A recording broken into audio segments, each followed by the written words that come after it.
Hello again. We are reading from the Complete Jewish Bible, which is a translation of the Hebrew Bible. Deuteronomy chapter 6, verses 4 through 9, Shema. Hear, Israel, Adonai our God, Adonai is one, and you're to love Adonai your God with all your heart, all your being, and all your resources. These words which I am ordering you today are to be on your heart, and you're to teach them carefully to your children. You're to talk about them when you're sitting at home, when you're traveling on the road, and when you lie down and when you get up. Tie them on your hand as a sign. Put them at the front of a headband around your forehead, and write them on the door frames of your house and on your gates. Matthew chapter 6, verses 9 through 14, the Lord's Prayer. Our Father in heaven, may your name be kept holy. May your kingdom come. Your will be done on earth as in heaven. Give us the food we need today. Forgive us what we have done wrong, as we too have forgiven those who have wronged us. And do not lead us unto hard testing, but keep us safe from the evil one. For kingship, power, and glory are yours forever. We're up to Exodus chapter 3. Now Moshe was tending the sheep of Jethro, his father-in-law, the priest of Midian. Leading the flock to the far side of the desert, he came to the mountain of God, to Horeb. The angel of Adonai appeared to him in a fire blazing from the middle of a bush. He looked and saw that although the bush was flaming with fire, yet the bush was not being burned up. Moshe said, I am going to go over and see this amazing sight and find out why the bush is not being burned up. When Adonai saw that he had gone over to see God called him from the middle of the bush. Moshe, Moshe. He answered, Here I am. He said, Do not come any closer. Take your sandals off, because the place where you are standing is holy ground. I am the God of your father, he continued, the God of Abraham, the God of Isaac, and the God of Jacob. Moshe covered his face because he was afraid to look at God. Adonai said, I have seen how many people are being oppressed in Egypt, and heard their cry for release from their slave masters, because I know their pain. I have come down to rescue them from the Egyptians and to bring them out of that country to a good and spacious land, a land flowing with milk and honey, the place of the Canaanite, Hittite, Amorites, Perizzites, Hivites, and Jebusites. Yes, the cry of the people of Israel has come to me, and I have seen how terribly the Egyptians oppressed them. Therefore now come, and I will send you to Pharaoh, so that you can lead my people, the descendants of Israel, out of Egypt. Moshe said to God, Who am I that I should go to Pharaoh and lead the people of Israel out of Egypt? He said, I will surely be with you. Your sign that I have sent you will be that when you have led the people out of Egypt, you will worship God on this mountain. Moshe said to God, Look, when I appear before the people of Israel and say to them, The God of your ancestors has sent me to you, and they ask me, What is his name? What am I to tell them? God said to Moshe, Ehyeh asher ehyeh. I am, will be, what I am, will be. And added, Here is what to say to the people of Israel. Ehyeh, I am, or I will be, has sent me to you. God said further to Moshe, Say this to the people of Israel, Yud-Heh-Vav-Heh, Adonai, the God of your fathers, the God of Abraham, the God of Isaac, the God of Jacob, has sent me to you. This is my name forever.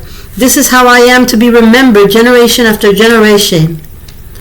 Go gather the leaders of Israel together and say to them, Adonai, the God of your father, Yud-Heh-Vav-Heh, the God of your fathers, the God of Abraham, Isaac, Jacob, has appeared to me and said, I have been paying close attention to you and have seen what is being done to you in Egypt, and I have said that I will lead you up out of the misery of Egypt to the land of the Canaanites, Hittites, Amorites, Perizzites, Hivites, and Jebusites, to a land flowing with milk and honey.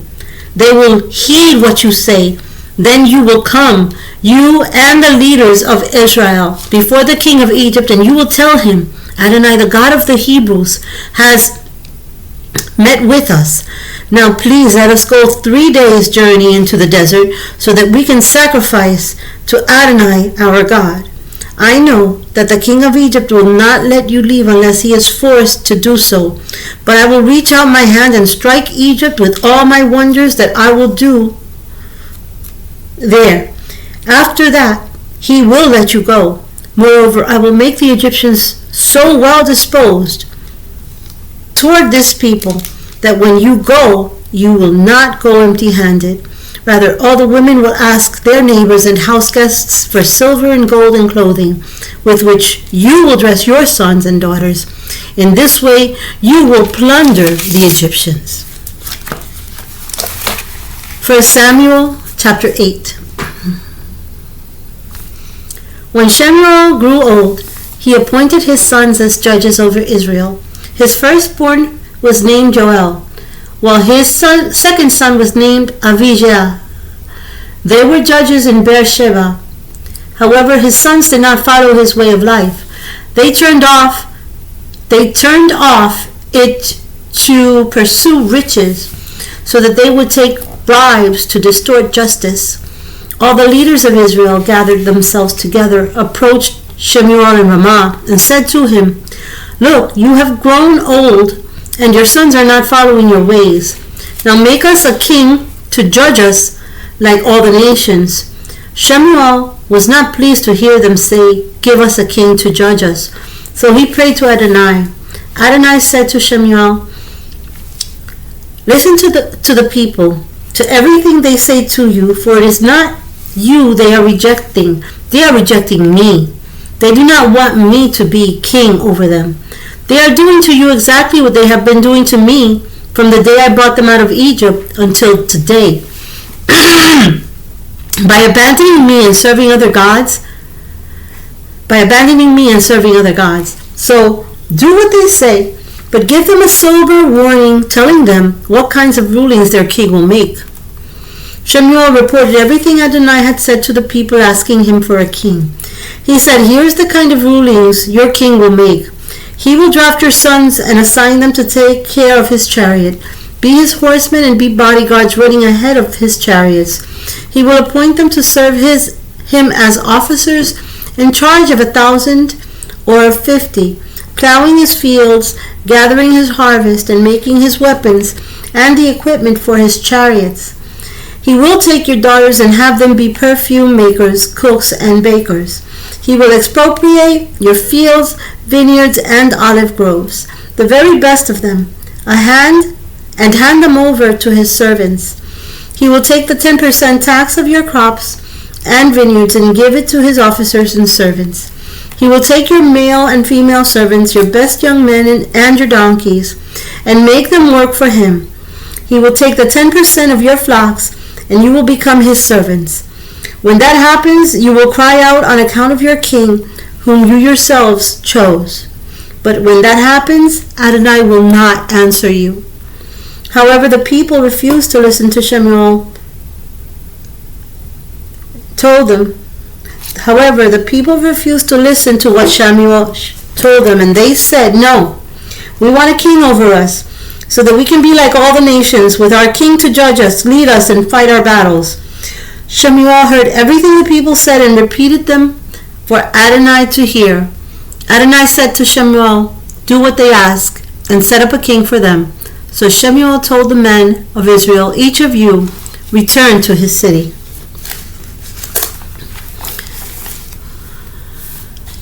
Psalms chapter 53. A Maskil of David. A brutish fool tells himself there is not any God. Such people are depraved, all their deeds are vile. Not one of them does what is good. God looks out from heaven upon the human race to see if even one is wise, if even one seeks God. Every one of them is unclean, altogether corrupt. Not one of them does what is good, not a single one. Will not these evildoers ever learn? They devour my people as if they were eating bread, and they never call on God. They will be gripped with terror even though now they are not afraid. God will scatter the bones. For God will scatter the bones of him who is besieging you. You are putting them to shame because God has rejected them. If only salvation for Israel would come out of Zion. When God restores his people's fortunes, what joy for Jacob, what gladness for Israel. Luke chapter 9. Calling together the 12, Joshua gave them power and authority to expel all demons and to cure diseases. And he sent them out to proclaim the kingdom of God and to heal. He said to them, take nothing for your trip, neither a walking stick nor a pack, neither bread nor money, and do not have 2 shirts. Whatever house you enter, stay there and go out from there. Wherever they do not welcome you, shake the dust from your feet when you leave that town as a warning to them. They set out and went through village after village, healing and denouncing the good news everywhere. Herod the governor heard about all that was going on and was perplexed, because it was said by some that Jochanan had been raised from the dead, but others that Elijah had appeared, and by others that one of the prophets of long ago had come back to life. Herod said, I had Jochanan beheaded, so who is this about whom I keep hearing such things? And he began trying to see him. On their return, the emissaries detailed to Joshua what they had done. Then taking with him, he withdrew by himself to a town called Bethsaida. But the crowds found out and followed him. Welcoming them, he went on to speak to them about the kingdom of God and to heal those who needed healing. The day began to draw to a close. The 12 came to him and said, send the crowd away so that they can go and get lodging and food in the towns and farms around here, because where we are is a remote place. But he said to them, give them something to eat yourselves. They said, we have no more than 5 loaves of bread and 2 fish, unless we ourselves are supposed to go and buy food for all these people. For there were about 5,000 men. He said to his Talmidim, make them sit down in groups of about 50 each. They did what he told him and had them all sit down. Then he took the 5 loaves and the 2 fish, and looking up toward heaven, made a bracha, broke the loaves, and began giving them to the Talmidim to distribute to the crowd. Everyone ate as much as he wanted, and they took what was left over, 12 baskets full of broken pieces. Once, when Joshua was praying in private, his Talmidim were with him, and he asked them, who are the crowd saying I am? They answered, Jochanan the immerser, but others say Elijah, and others that some prophet of long ago has risen. But you, he said to them, who do you say I am? Kepha answered, the Messiah of God. However, he warned them, ordered them to tell this to no one, adding, the Son of Man has to endure much suffering and be rejected by the elders, the head Kohanim, and the Torah teachers, and he has to be put to death. But on the 3rd day, he has to be raised to life. Then to everyone he said,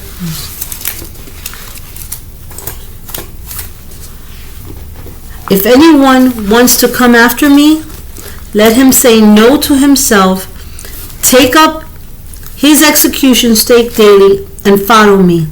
For whoever tries to save his own life will destroy it. Whoever destroys his life on my account will save it. What will it benefit a person if he gains the whole world but destroys or forfeits his own life? For if someone is ashamed of me and of what I say, the Son of Man will be ashamed of him when he comes in his glory, and that of the Father and of the holy angels. I tell you the truth, there are some people standing here who will not experience death until they see the kingdom of God. After about a week, Joshua said these things. He took Kepha, Jochanan, and Jacob with him and went up to the hill country to pray. As he was praying, the appearance of his face changed, and his clothing became gleaming white. Suddenly there were two men talking with him, Moshe and Elijah. They appeared in glorious splendor and spoke of his exodus, which he was soon to accomplish in Jerusalem. Kepha and those with him had been sound asleep, but on becoming fully awake, they saw his glory and the two men standing with him. As the men were leaving Jeshua, Kepha said to him, not knowing what he was saying, "It's good that we're here, Rabbi. Let us put up 3 shelters, one for you, one for Moshe, and one for Elijah." As he spoke, a cloud came and enveloped them. They were frightened as they entered the cloud, and a voice came out of the cloud saying, "This is my son whom I have chosen. Listen to him." When the voice spoke, Jeshua was alone once more. They kept quiet. At that time they told no one anything of what they had seen. The next day, as they were coming down of the hill country, the large crowd met him. Suddenly a man in the crowd shouted, "Rabbi, look at my son, I beg you, because he's my only child." What happens is this. A spirit seizes him, and suddenly it lets out a shriek and throws him into convulsions with foaming at the mouth. And only with difficulty will it leave him. It's destroyed him. I asked your Talmudim to drive the spirit up, but they could not. Perverted people without any trust, Yeshua answered. How long do I have to be with you and put up with you? Bring your son here. Even as the boy was coming, the demon dashed him to the ground and threw him into a fit. But Yeshua rebuked the unclean spirit, healed the boy, and gave him back to his father. All were struck with amazement at the greatness of God. While they were all marveling at everything Jeshua was doing, he said to his Talmudim, "Listen very carefully to what I'm going to say. The Son of Man is about to be betrayed into the hands of men." But they did not understand what he meant by this. It had been concealed from them so that they would not grasp its meaning, and they were afraid to ask him about it. An argument arose among the Talmudim as to which of them might be the greatest. But Jeshua, knowing the thoughts of their hearts, took a child, stood him beside himself, and said to them, "Whoever welcomes this child in my name welcomes me, and whoever welcomes me welcomes the one who sent me." In other words, the one who is least among you all, this is the one who is great. Yochanan responded, "Rabbi, we saw someone expelling demons in your name, and we stopped him because he does not follow you along with us." Jeshua said to him, "Do not stop such people, because whoever is not against you is for you." As the time approached for him to be taken up into heaven, he made his decision to set out for Jerusalem. He sent messengers ahead of him, who went and entered a village in Shomron to make preparations for him. However, the people there would not let him stay, because his destination was for Jerusalem.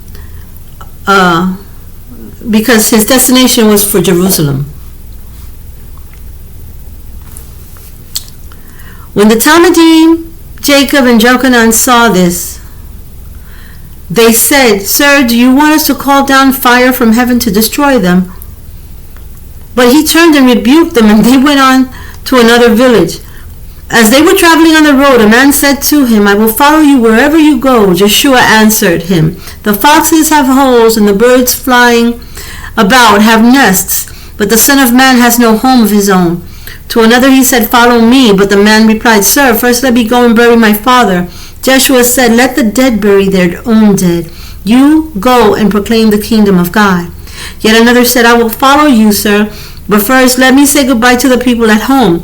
To him Joshua said, "No one who puts his hand to the plow and keeps looking back is fit to serve in the kingdom of God. Numbers chapter 6, verses 24 through 26. May Adonai bless you and keep you. May Adonai make his face shine on you and show you his favor.